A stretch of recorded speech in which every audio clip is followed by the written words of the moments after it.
Infelizmente, é com os tropeços da vida que a gente vai aprendendo a sair do chão. Mas confie em Deus. Confie nele, porque a gente sempre consegue vencer. Ele nos dá essa oportunidade sempre. Todo mundo passa por dificuldade, mas você deve criar coragem para ir adiante, porque se a gente se acovardar, aí é que a gente não vence. Desde que eu me entendo por gente, eu passo por dificuldades na vida. A minha infância não foi nada fácil. E parecia que todo mundo ao meu redor tinha algum problema comigo. Meu pai nunca foi presente na nossa vida e a minha mãe declaradamente não gostava de mim. Ela dizia, inclusive, que eu tinha estragado a vida dela, já que ela foi mãe solteira, e que, por minha causa, ela perdeu a oportunidade de encontrar um outro marido. Juro, uma mãe dizendo isso para a filha não é legal. E isso acontecia a todo momento. Sempre que ela podia, ela jogava isso na minha cara. Fora isso, ela me tratava que nem um lixo. Eram muitos palavrões, xingamentos. Quando eu era mais nova, eu não entendia bem. Mas com o tempo eu fui entendendo o que era aquele monte de coisa que ela me falava. Eu nunca soube o que era realmente um amor de mãe. Eu me sentia, na verdade, como uma pedra no sapato dela, um problema, um encosto. Então, desde cedo eu percebi que era só eu por mim mesma. Além de tudo isso, a minha família tinha um outro problema também, o vício da bebida. Esse vício afetava tanto a minha mãe quanto o meu irmão. Minha mãe bebia demais e aí era só vergonha. Ela fazia escândalos, me fazia passar muita vergonha. Era difícil para mim. Aí o meu irmão, com esse exemplo, foi pelo mesmo caminho, desde novinho. Quando eu dizia para minha mãe que ela tinha que ajudar o meu irmão, ela dizia que eu que cuidasse deles, que isso era um problema meu. Bom, com uma vida dessas, eu nem preciso dizer que eu sempre tive pouquíssimos amigos. Minha mãe até maltratava as pessoas. Quando eles iam chegar no portão para me chamar, ela já vinha de um jeito super estúpido. E sabe o que é pior? Isso era só comigo. Os meus irmãos tinham outro tratamento por parte dela. Só eu que passava por tudo isso. E todo esse desprezo vindo da pessoa que mais deveria me amar. Isso fez com que eu me tornasse uma pessoa de fachada. Eu me sentia um nada. Eu me sentia incapaz de qualquer coisa. Achava que eu nunca ia conquistar absolutamente nada nessa vida. Meu maior sonho era casar. Era construir uma família, cuidar da minha própria casa.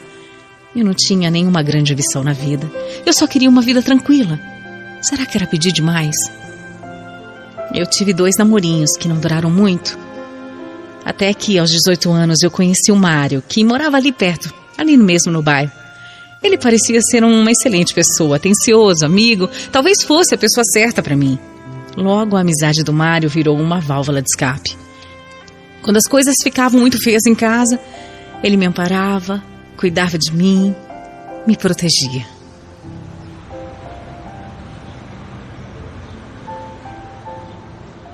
Olha, Claudinei, eu não aguento mais. Eu preciso te falar uma coisa e faz tempo que eu quero te dizer, mas eu não sei como. Vai, desembucha logo, vai. Você pode falar qualquer coisa pra mim.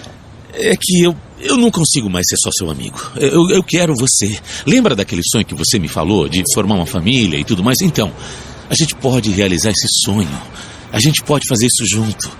É só você dizer pra mim que sim. Você quer namorar comigo? Fala que sim, vai.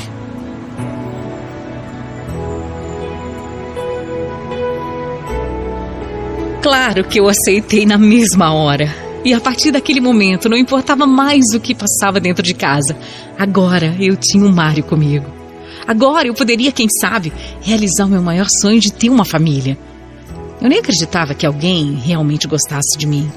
Todos esses anos sendo humilhada pela minha família, e de repente eu descubro no Mário uma nova forma de amar. Mas era bom demais para ser verdade, né? Com o tempo eu descobri um lado do Mário que eu não conhecia. Não demorou muito para que ele mostrasse quem era de verdade, para que ele colocasse as asinhas dele de fora. Primeiro que na família dele também tinha esse maldito vício que destrói tantos lares. A bebida. Meu Deus, eu nunca estava livre dessa maldição. Será o destino ou o azar mesmo? Eu não sei. Só que uma coisa é alguém da família e outra é alguém que dorme ao seu lado todos os dias. E diferente do que eu pensei, ele bebia. E bebia muito. E com o tempo tudo começou a piorar. Ele chegava em casa bêbado e a gente discutia, brigava e ele me agredia. Se não bastasse esses anos todos em que eu fui humilhada e agredida psicologicamente pela minha mãe, pelo meu irmão, eu tinha que ser agredida dentro de casa também. É isso. Não, eu não ia aguentar isso não. Não foi para essa pessoa que eu disse sim. Não foi por essa pessoa que eu me apaixonei. Foram tantas vezes que eu passei por essa triste situação que eu resolvi sair de casa com a intenção de morar com meu pai. Ele não era muito presente, na época ele estava noivo. Mas eu estava tão desesperada que eu não sabia nem para quem apelar. Só que eu fui tonta, né? O Mário, quando queria alguma coisa, ele sabia conversar. Ele chegava com jeitinho, prometendo coisas, prometendo mudanças. E aí ele me convenceu a ficar. Eu fiquei em casa com a esperança de que ele pudesse mudar. Eu acreditei nele. Você não imagina o que eu enfrentei depois disso. Nada mudou dentro de casa. E eu fui empurrando com a barriga até que eu me vi grávida. Foi um susto. Mas eu fiquei tão feliz com a notícia. Primeiro porque ser mãe era um sonho. Segundo porque eu achava que com isso o Mário ia mudar. A chegada de um filho é sempre tempo de mudança, né? Não, eu fui ingênua. Claro que nada mudou. Ele continuou com as agressões. Meu marido chegava bêbado e me batia. Simples assim, me batia. Como eu disse, a minha vida nunca foi fácil. E eu ainda teria mais coisas para enfrentar. A minha filha nasceu. Márcia foi o nome que eu escolhi para ela. Minha bebê nasceu bem, mas muito fraquinha. E sem nem eu saber o porquê. Com apenas 2 meses de vida, ela foi internada. E depois de internada, ela nunca mais saiu do hospital. Eu perdi a minha filhinha com 2 meses de vida. Parece que nem para ser mãe eu servia. Foi um baque tão grande para mim. E eu acho que eu só fui recuperar mesmo, sabe? 2 anos depois, quando eu engravidei de novo. O meu coração se encheu de esperança e dessa vez ia nascer a Ângela. Só que ela nasceu com as veias do coraçãozinho entupidas. Ela tinha crises, falta de ar. Era uma tortura aquilo. Eu ficava despedaçada. E aí, aos 7 meses, ela também não aguentou. A minha segunda filha também faleceu. Eu só queria morrer junto. Porque eu não aguentava mais tanto sofrimento na minha vida. Por que tudo na minha vida tinha que ser assim, tão difícil? Por que Deus quis levar as minhas 2 menininhas tão cedo? Eu sofri tanto, tanto. Nem nessa fase as humilhações do Mário pararam e eu, confusa, ficava terminando e voltando com ele o tempo todo. Ele me maltratava e eu me separava. Aí ele vinha com aquela conversinha e eu voltava de novo. Nessas idas e vindas eu tive 3 filhos com o Mário. Eles eram a minha alegria e motivação para viver. Mas as brigas e agressões do meu marido continuavam. Do mesmo jeito. Por que eu ficava com esse homem? Eu não sei dizer. Então eu me separei e prometi para mim mesma que daquela vez não teria volta. Eu jurei que nunca mais eu ia voltar para ele. O Mário ficava me botando terror. Dizia que eu ia ter que vender meu corpo para me sustentar. Mas eu ia mostrar para ele que não. Eu ia mostrar que eu poderia sustentar a mim e aos meus filhos. Eu ia cuidar dos 3. Eu ia mesmo. Só que para minha decepção, um dos meninos se revoltou e disse que queria o pai perto. Disse que eu estava destruindo a nossa família. Aquilo me tocou demais. E aí eu fiz a mesma besteira de sempre. Eu voltei pro Mário pelos meus filhos. Sabe, o meu marido não é assim uma pessoa ruim. É a bebida que estragava ele. Toda vez que ele bebia, ele se transformava. Sóbrio não. Sóbrio, ele era um homem bom. Foi aí que, mesmo cuidando e tomando remédio, eu engravidei mais uma vez. Só que aí foi diferente. Eu não aceitei mais as agressões e eu criei coragem. Não ia ter mais nada que me impedisse, nem meus filhos, já crescidos, e nem aquele que estava na minha barriga ainda. Com 4 meses de gravidez, depois de outro ataque do Mário, eu me separei de novo. Foram 12 anos dessa vida infeliz que acabava ali. Você deve estar se perguntando, né?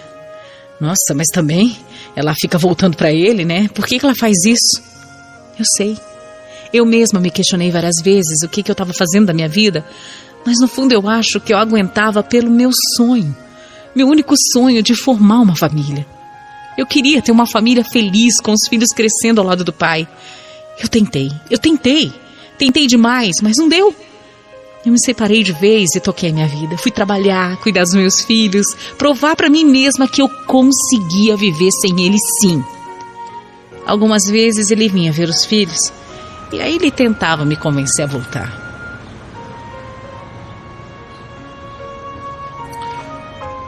Claudinha, sempre que eu olho pra você, eu lembro da gente. Eu lembro de como a gente era feliz. Feliz? Só se você era feliz, porque eu não era feliz, não. Ah, não fala assim, vai.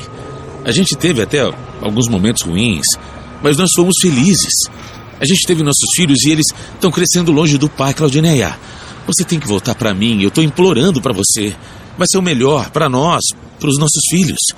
O que eu tenho que fazer pra você voltar pra mim, hein? Pra minha vida, fala.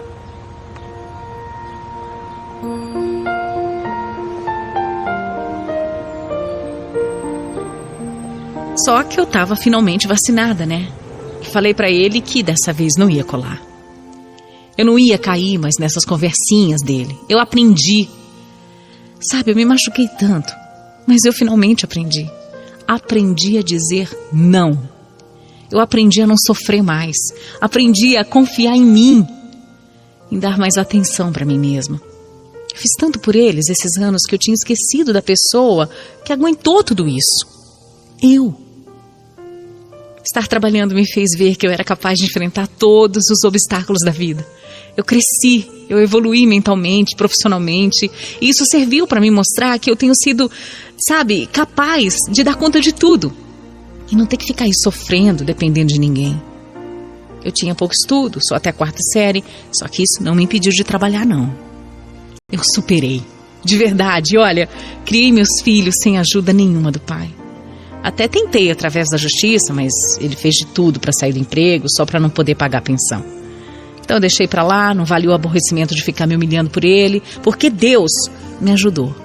Eu poderia conquistar tudo com meu próprio suor. Assim que eu pude, eu voltei a estudar, terminei o ensino médio. E aí eu tinha mais uma conquista para contar. Eu ainda tenho algumas lutas a vencer, problemas corriqueiros do dia a dia, mas olhando para trás, eu vejo que eu tenho tanta coisa para agradecer. Olha, foi difícil, mas eu venci. Ah, e quem é vivo sempre aparece, né? Às vezes o Mário fala comigo, mas quando ele soube que eu e os meus filhos estávamos vivendo bem, conquistando as coisas, ele logo veio todo arrependido fazer um discurso lá em casa que pra mim não cola, não. Olha, meninos, a mãe de vocês é uma grande mulher. Deem muito valor a ela, escutem o que eu tô dizendo, deem muito valor a ela. Eu não fui um bom marido. Eu não soube dar valor. Pois é, isso mesmo, não soube mesmo. Aí você perdeu, né? Me perdeu pelo seu vício. Você me trocou pela bebida, Mário. É verdade, eu perdi. Eu perdi mesmo, mas quem sabe? Olha aqui, meus filhos. Por favor, prestem atenção no que eu vou dizer. Quem sabe no futuro ela possa me perdoar, né? E eu torço muito por isso. É o que eu mais quero na minha vida. O perdão da mãe de vocês. Eu não aguentei aquilo. Fazendo chantagemzinha emocional na frente das crianças. Falei logo pra ele tirar o cavalinho da chuva e ainda deixei claro que eu estava conhecendo uma outra pessoa. eu segui em frente. Fiquei 3 anos e meio só com os meus filhos e depois eu me casei com um bom homem. Esse me respeita. Não me impede de fazer o que eu sempre quis fazer. Juntos nós aprendemos a superar todas as dificuldades da vida. Finalmente eu era amada e respeitada por um homem decente. Eu fiquei um bom tempo sem ter notícias do Mário. Mas aí, em 2006, ele teve um derrame e ficou internado por uns dias. Eu até fui visitá-lo. Ele até tentou falar comigo, mas ele não conseguia se comunicar. Ele perdeu tudo pela bebida. Dias depois, ele acabou falecendo. Pelos meus filhos, eu até fui ao velório. Era triste. Mas, com tudo isso, eu tive a sensação de dever cumprido. Porque mesmo com tudo isso que eu passei, eu nunca coloquei os meus filhos contra ele. Como dizia, ele não foi um bom marido, mas apesar de tudo, era pai dos meus filhos. E eu sempre quis que os meninos o respeitassem. Hoje eu posso dizer que eu sou feliz e eu vivo em paz. Realizei aquele velho sonho de ter a minha família, uma família grande, unida. Mesmo que haja diferenças aí de opiniões, todos acabam se ajudando. São 4 filhos, 2 genros, 2 noras, 18 netos, 3 bisnetos e uma bisneta. Eu amo todos eles são os meus orgulhos. Algumas vezes, quando estamos reunidos, eu vejo o amor que tem no meio de nós, sabe?